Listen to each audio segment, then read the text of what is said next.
Topesi Nzambe merci na faveur oyo accordé biso lisusu.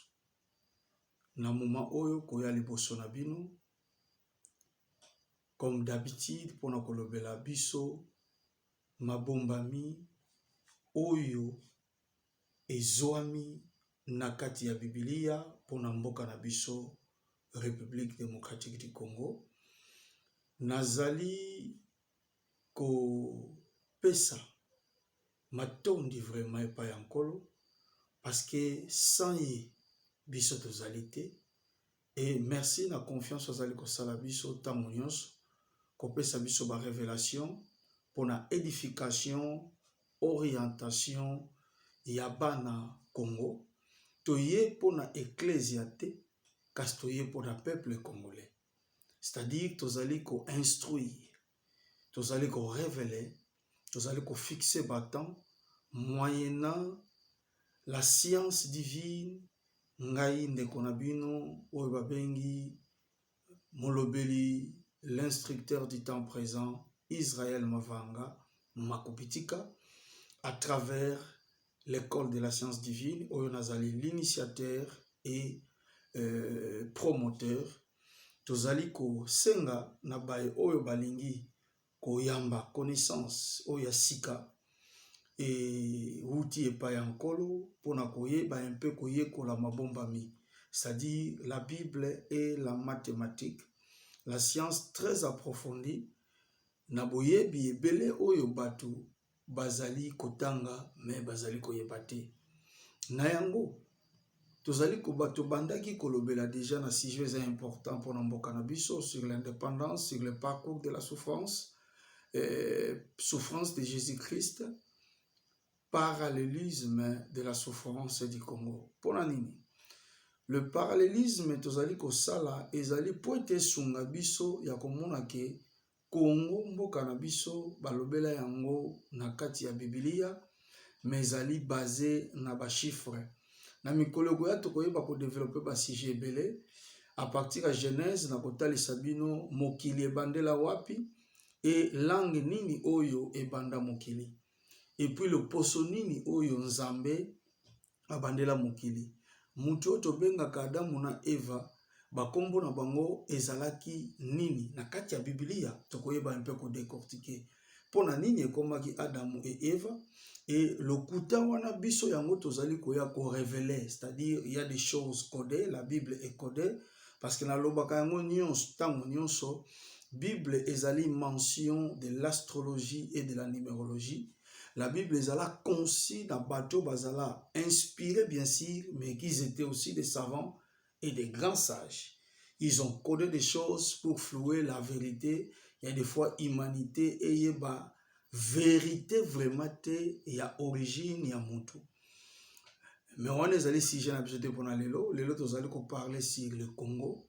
Congo ezali mboka na biso. Congo oyo ezali na mpasi. Congo oyo ba politique bazali ko définir ba makambo na lolenge selon ba concept na bango obayekoli, les politologues, les sociologues, les philosophes, les économistes, le financier, les macroéconomiques, c'est-à-dire il y a tant des intellectuels au bazali na mboka na biso.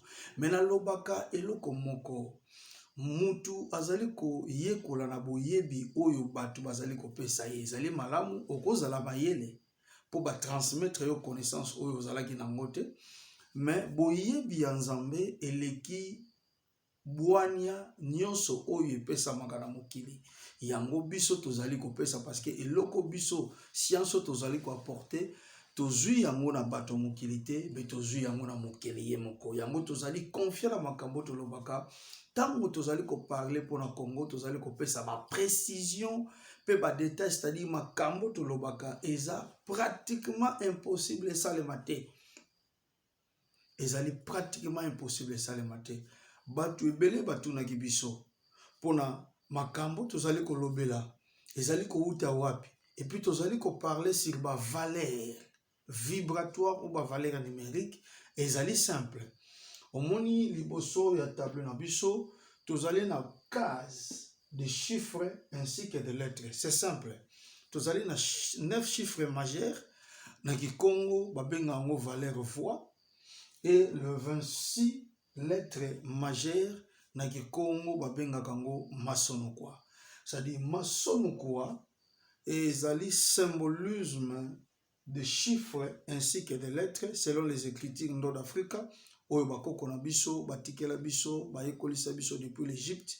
Wana ezali enseignement na bato bakozala na posa koyekola yango. Nous sommes là bakobenga biso na 089 91 42 542 089 91 42 542. Tokosolola en privé, soit tokozwa biso na WhatsApp, numéro na pesi bino za WhatsApp. Tokosolola tokopesa ba détail par rapport ya ba makambo mosusu ezali na kolisi. Mais lelo tozali vraiment bref, tolobai toza kaka na ba 11 minutes pour parler du Congo. Lelo toza na 4 modules. Sur le plan de la vibration numérique, c'est-à-dire il y a des concordances sur base de chiffres. C'est simple.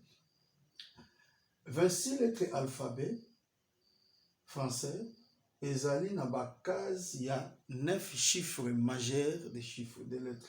Alors tozomona awa ba valeur neti Z, ezali 26e lettre na alphabet, mais ils ont représenté les chiffres 8, c'est-à-dire Z azali 8. So tolobi neti zola, c'est-à-dire tant tokopesa kombo neti zola, tolobi valeur ya zola ezali nini?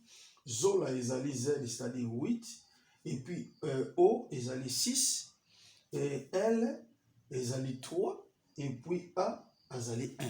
C'est-à-dire tozana addition ya zola comme valeur ya zola 8 plus 6 plus 3 plus 1. Valeur wana epesaka biso nde bisika tozali komeka mpe komekola kotalisa biso ntango tokoparle sur la croix. Alors la valeur de la croix ekomamaka na 33, na 5 lettres plutôt, mais valeur numérique nango nde ezalaka nombre 33. Pourquoi? Parce que na croix tozali na C qui est le chiffre 3, tozali na R ou ezali chiffre 9, tozali na O ou ezali chiffre 6, et tozali na I le chiffre 9, et enfin X qui est le chiffre 6. Ça veut dire que l'ensemble de 9 et disons de 3 plus 9 plus 6 plus 9 plus 6, nombre global 33.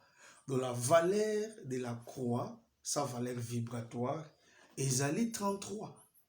Et au moment mission ya Yesu et marqué peu fin na 33 ans. Ce qui osu croix ezo komama na 5 lettres. Mais ce qui osu kombo ya Jésus Christ, Jésus ezo komama pe na 5 lettres. C'est-à-dire kuna ezali ba valeur de la profondeur tokoyeba mpe koyekola mokolo mosusu, mais lelo toza plus na base toko parler sur la croix comme valeur symbolique. Il y a méthode oyo tokoyeba koyekola lelo sur base ya mboka na biso. Toyebi ke croix tolobelaki ezali synonyme de la condamnation à l'époque ya ba romain pour na ba malfaiteur. C'est-à-dire batu nyonso bazalaki ko condamné à mort, bazalaki kozwa ka peine de la mort, mais la peine de la mort wana babandaki ko crucifier bango. Et Yesu azalaki pe victime de ça. Voilà un peu par rapport à victimisation de Christ avant akenene kulusu asalaki mission il y a 3 ans. Nde na 3 ans otolobelaki eya kopesa biso date ya indépendance. Le 30 juin.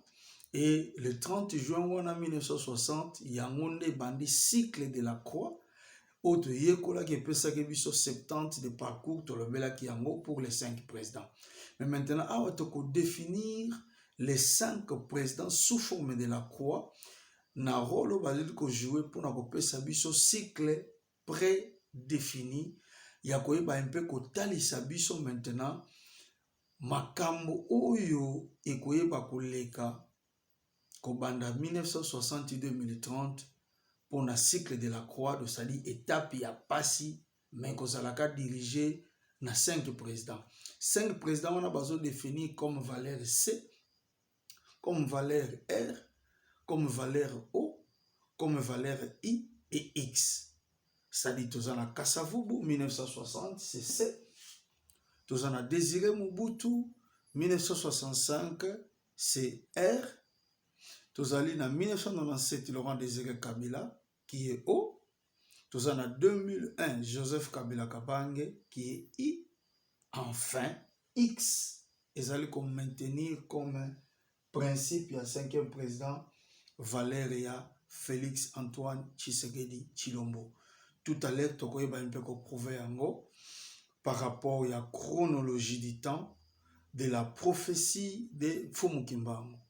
Sans oublier aussi les lettres allées le 12 septembre, la mémoire ya ko honorer Mbotama ya Fumu Kimbangu na 135 ans au yaseli ko kokisa et puis 101 ans mokolo bakanga qui est le 12 septembre 1921 na Kamba pour bakende kusambisa ye pe ba yeba un peu ko condamner le 25 septembre. Ça dit moni mois septembre eza mois moko ya ba surprise et nzamba sunga biso na mikolo ezali koya na 5e module na biso tozokota maintenant na profondeur pour to décortiquer le socle de la croix par rapport à la valeur où ils allaient préciter biso cycle ni nezala maintenir pe valeur ni où ils allaient qui prédéfinir Zambé a pambola bino na tango bopesa ki biso pona kolanda wa bino ndeko Israël Mavanga Makobiti Kandong ya Congo l'instructeur du temps présent na kati ya école de la science divine kikimba kia mazayu makipeve Tata Mokeli Nempungu Tulendo Nembumba Lowane Kongo Kalunga apambola bino.